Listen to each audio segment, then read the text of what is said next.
welcome to Exploring Ways to Wellness.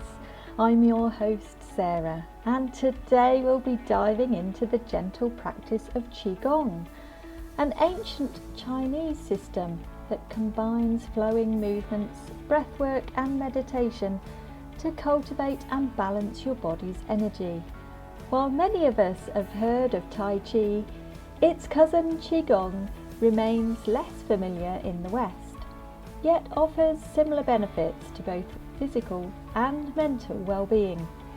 I've been curious about this practice since first hearing about it a few years ago, and today my guest is Lindsay, who I met during an energy course where she mentioned her Qigong practice. Lindsay approaches wellness with a wonderfully balanced perspective, open to exploring alternative practices while maintaining a healthy curiosity about the science behind them. She'll be sharing her personal journey with Qigong, how she got started during the pandemic, and the surprising benefits she discovered. Whether you're a wellness enthusiast looking to expand your practice, or simply curious about accessible ways to improve your well-being, I think you'll find this conversation both inspiring and practical. So let's get started.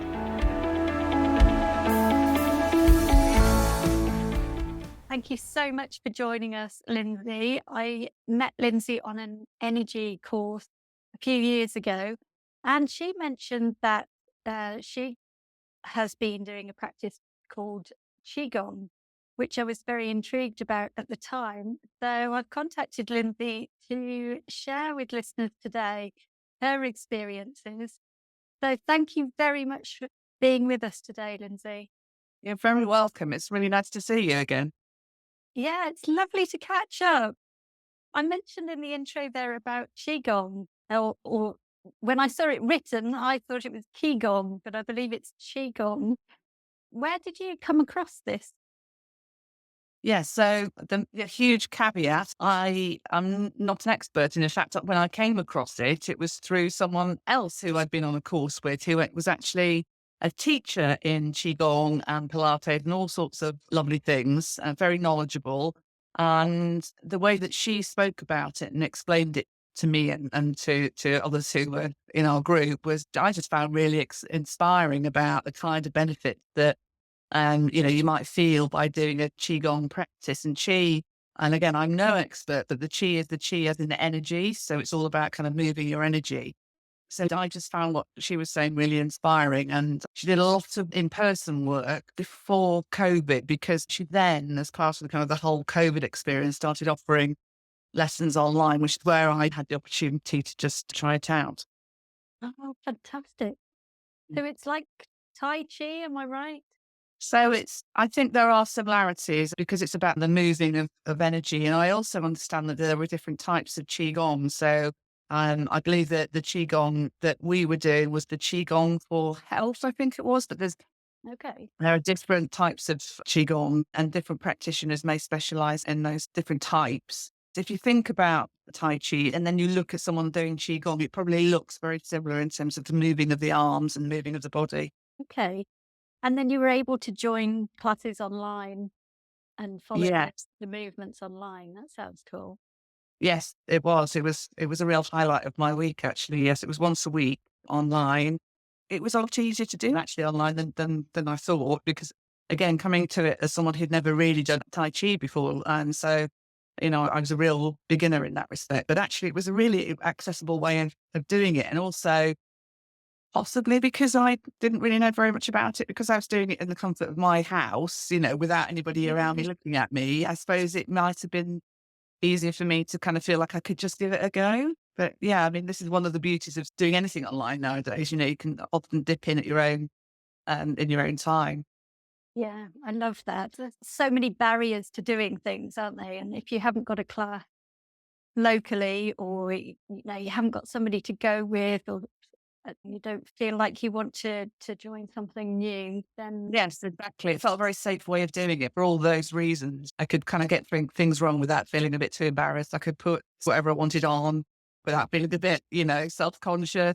I mean, I love that. Yeah, it was a really accessible way of doing it.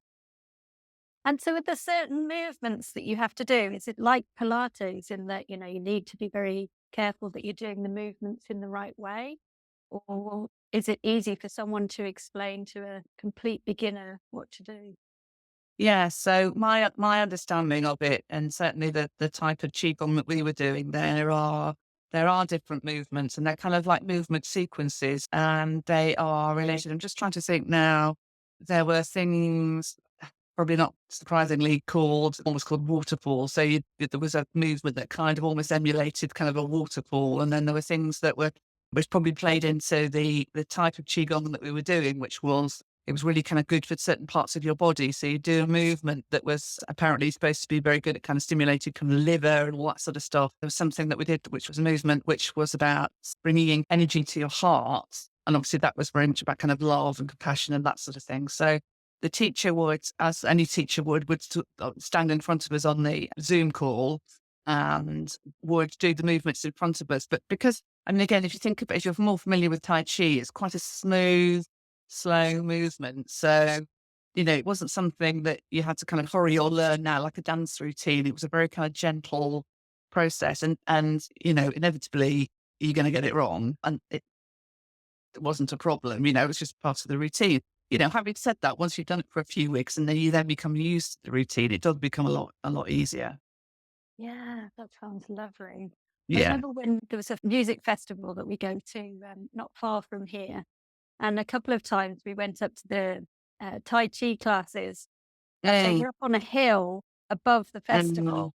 And it was just incredible to have this moment of peace and these beautiful, gentle movements up above mm, all this absolute chaos and noise and children screaming and also all this, and you were just kind of there above it, just doing these yeah. gentle movements. And I had no idea what I was doing, but No, it's beautiful. I know I really enjoyed it. So I think that's what made me latch on when you'd mentioned that you'd done the that's Qigong. right. That sounds like something that might be nice. And I have to It is. admit, I've never followed it up. But now talking to you now, I would really love to have another look at some online classes because that sounds really accessible and easy to kind of build in as a weekly practice. It was. And what I felt, I mean, our teacher really encouraged us to do the same thing and to kind of get outside and do it outside because, connecting with the energy of the earth was a really important part of that. So, sometimes, particularly in the summer, I'd go out in my back garden again where I couldn't be seen. And and again, once I'd actually learned and felt more comfortable with some of the routines, you can just go out and even just do 5 or 10 minutes in your back garden or wherever, and I found that probably I would say about half a dozen of the moves kind of really stuck with me. So I would tend to sort of use those moves. And oh yeah, it really, really does kind of calm you down. And what I also found, and a lot of people in our class said the same thing, is the day that we did our Qi Gong class, I mean, we slept really, really well that evening. It was really That's amazing. good. So it certainly did something, whether it was just a placebo effect, but without fail, that I think it was Tuesday that we did it. The Tuesday evening would be probably the best night's sleep that I would have during the week. Oh, I love that. I mean, we could all do with more sleep, can't we? Or more quality sleep. Yes, exactly.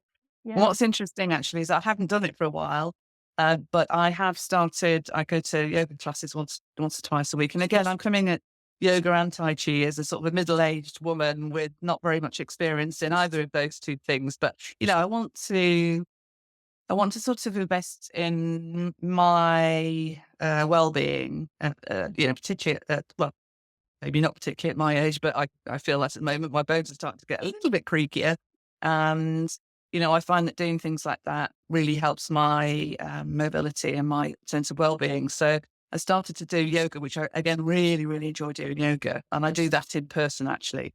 But if I do anything at home, what I've noticed is that even if I do sort of 10 minutes in the morning, just to sort of loosen up a little bit, I'm tending to sort of mix up a couple of yoga moves with a couple of the Qigong moves that I used to use a lot. So my sort of what I would call my yoga practice is actually probably a mixture of the two and the kind of the movements that I really like to kind of my body up in the morning and stretch it and that sort of thing, and just to get a sense of well-being, particularly with the Qi Gong.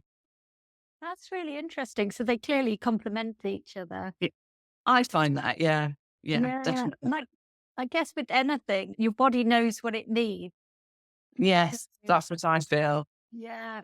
So if you can kind of Exactly. identify which of the two practices your body is asking for at the time, then they're the ones that will feel good and Yes, exactly. Well, yeah, what I find fascinating about yoga is, in the West, we tend to look at yoga as being just the kind of the movement part of it, the stretching part of it. But in fact, yoga is, I think there's 8 limbs to yoga, and a lot of it is about kind of the mental side of it as well as the physical side of yoga. And I think that really plays into the kind of the whole Qigong thing as well. You know, it's about movement, but it's about the movement of energy and kind of the well-being of your entire being. And actually, that's what yoga is supposed to be. It's not just about kind of doing the splits or standing on your head. It's the holistic part of yoga, or the kind of the Eastern. And again, massive caveat: I am coming to this as someone who is still learning, everything, and doing it as a bit of a starter. But I think that's what I've really kind of connected with, is that actually it's not just, you don't have to be the best at standing on your head. It's about this whole body and whole energetic kind of a relationship with either yoga or qigong or that sort of practice. yeah, that's beautiful. Because you can see Mm, these pictures on the internet, can't you, of these people in these crazy yoga poses on the rock in the middle of nowhere and think, well, that's yeah, not me. I can't do try that. not to do that. Sorry, I won't be doing that. Well, you never know. I'll keep watching on Facebook and see. Yeah, you might be waiting a long time. No, but it does help. I think consistency is helpful to me, and actually not putting too many expectations on yourself either. Because I'm joking aside, I am not going to be the person stood on a rock in Ibiza, standing on my head, and I'm not going to be the best at yoga or qigong. But they're not. That's not what they're about. It's just Yeah, about finding something that suits your body and suits you feel you need. And interestingly, both my Qigong teacher and my yoga teacher are very into that philosophy as teachers of their craft, that, we come to it with kind of open hearts and just literally do what we can do. There's no right or wrong way to it. It's just about being in the right place at the right time for your body and your mental well-being. yeah, yeah, perfect. And am I right in thinking that your mum joined in a couple of times with Qigong as well? No, my mum didn't hit that. It does sound like it's a very accessible thing. It doesn't It is. matter It's what very age you are. I think that's right. There's no pressure on you as an individual and no pressure on your body. I think, that's Yeah, the thing. I don't know, I just feel a real sense of kind of well-being, I think, when I've done it. And that could be even after sort of 5 minutes, or it could certainly be after an hour. And what I really liked is actually, but with both my Qigong and with my yoga, we always end up having some sort of meditative practice at the end of it, which again just really kind of brings you down and kind of just sorts you out. And it's a really lovely way to finish a session like that and just kind of get very calm and yeah, that thoughtful. sounds lovely. So there's Yeah, it's different, beautiful. actually, it combines a lot of different practices. Mm, You know, I exactly. think there's some breath work involved as well. Yeah. Yeah, exactly that. It's a lovely thing to do. I'm sure that lots of 20 somethings do these sort of things. And as you say, can kind of stand on their head and put their leg behind their neck. But I'm never going to be that person. But it doesn't mean it's not accessible to people like me. Yeah, It's just be realistic. And actually, it does help. You can get a bit more bendy and a bit more stretchy the more that you do it, if that's what you want to do. But it's up to you, really. yeah. And that feeling of well-being, it doesn't matter what age you are, that, just Exactly. getting that out of it. Brilliant. Yeah, And exactly. are there any other wellness practices that you use on a daily or a weekly basis?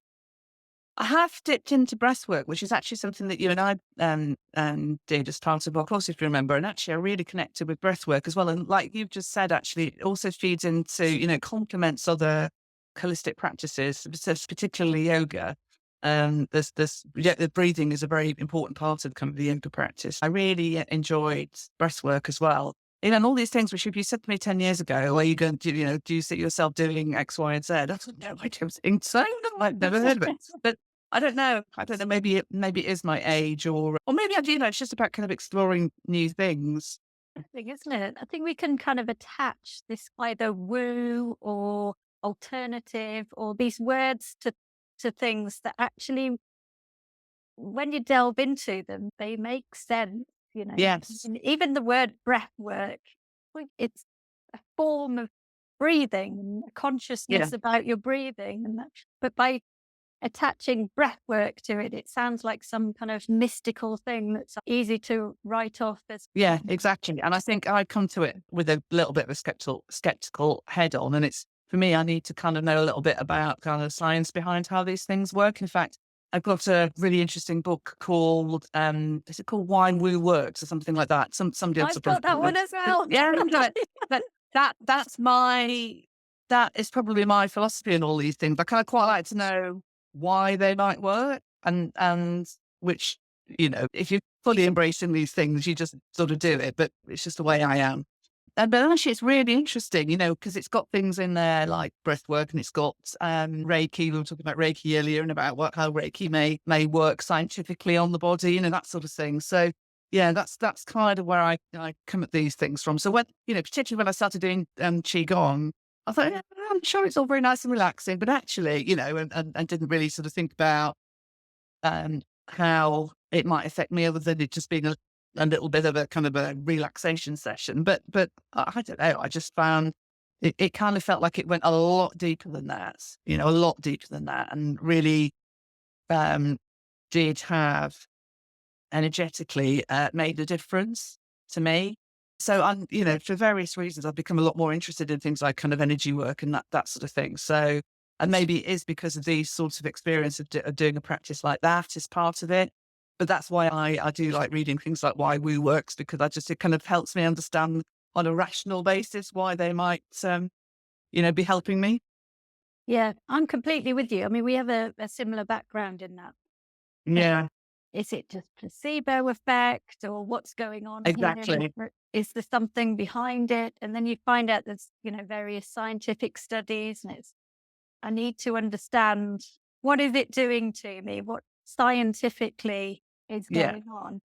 And exactly. some of that can be explained through science. Some of that you're like, well, I know it's having an effect, but I'm not quite sure why or how. And Yeah, matter, this kind of yeah, almost exactly. argument going on in your head, isn't there? It's like, well, I want to do it because it feels good, but at Yeah, the same time, am I being fooled by somebody? yes, exactly, exactly. I don't know. So, All I can say is when I switch off my rational head and just enjoy it, it still seems to work. So, yes. Well, yeah, this is the thing, isn't it? If we see that it works, then do we actually need to fully understand it? And yeah, I do truly believe there's probably a lot out there that we don't understand about our bodies and the way that mm, energy works at the moment. That maybe we'll be looking back on some of this in 20 years' time with a different, hat, and saying, oh, well, actually, that's why that worked. Or if we just opened ourselves up to trying these things a little bit more often and yeah, putting some funding behind how these alternative practices or complementary practices, they're clearly having an effect on people. mm, So, could there be more opportunities for them if we open them into the more mainstream? yes, I I was, completely agree. I was also wondering the other day if maybe Mm, people quite like the fact they're a bit different, mm, and maybe that's what makes them attractive. It's yes, I know what is you the mean. fact So, that they have this kind of mystical vibe around them. So I don't know whether that's something that yeah, also works for people. But that's been really, really interesting to hear about your experience. So have you done some physical classes as well as online, or you find the online just works for you? not yet for Qigong, although I've noticed there are some classes that are local to me, so I may give those a try as well. Just because I just found it probably. It surprised me how much I felt I was benefiting from it. We were talking earlier about kind of how energy work and Reiki, can make you feel like you've had a massage in a way. which is, again, the rational part of me is like, why? Because no, but actually, it does. And for me, that was the same sort of experience of a practice like Qi Gong. To the observer, it just looks like you're moving your arms around, in a slightly odd way. But I suppose because they are quite deliberate moves, and they are moves that are structured to achieve something, whether that's to help your body work in a healthier or more functional way, or to, shift energy away from something and to something else. It was much more intentional, I suppose is a word, than I thought it would be. I feel like I'm missing the benefits from doing it because I haven't done it for a wee bit. And so I'm really interested to see that something's actually started up locally. So I'm going to see if I can do that as well as my yoga, because I think that's the two of them, the two things that I feel that I've benefited from most, at this stage in my life. Yeah, fantastic. Is there anything, as we wrap up here, is there anything that you would like to recommend to people if they are looking to try any of these practices for the first time? What to or not to look out for? I think it's the same with anything, I suppose, is just maybe have a look at how other people are experiencing it and whether it's something that has been recommended and that sort of thing. But I think also just don't feel embarrassed, just if it's something that you are interested in, want to give something a try, don't let something like the fact that you don't like yourself the way you look in leggings, for instance, which I don't, hold you back, because actually I just found that the benefits just so far outweigh, what's going on in your head. Just take that first step and just give it a go, one step in front of the other. The only other thing I would recommend is, and again, this is something which is often talked about in terms of kind of holistic therapies, is a lot of Qigong teachers, yoga teachers are taught to professional standards. So maybe just have a look at what qualifications they've got, and they have to do so many hours of teaching, for instance. So, it's maybe something worth looking at if you are interested in going down that route and trying out those kind of classes, is, what kind of experience and how many hours that they've been teaching, and what type of Qigong in this instance that they are teaching. See if it resonates with you. Yeah, fantastic. That's really important, isn't it? Because a lot of people can be starting up and claiming to be or do whatever they like, but if you've got some recommendations there, or Mm, you know that they've got a certain level of qualification, then you can feel a bit mm, more safe in their mm, hands and know that they're exactly. doing what they say that they should be doing.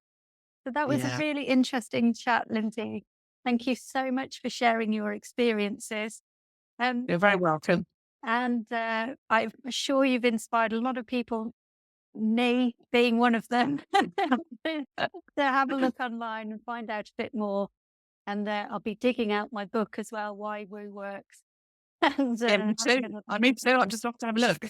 Yeah, fantastic. Thank you very much. And I hope to see you again soon.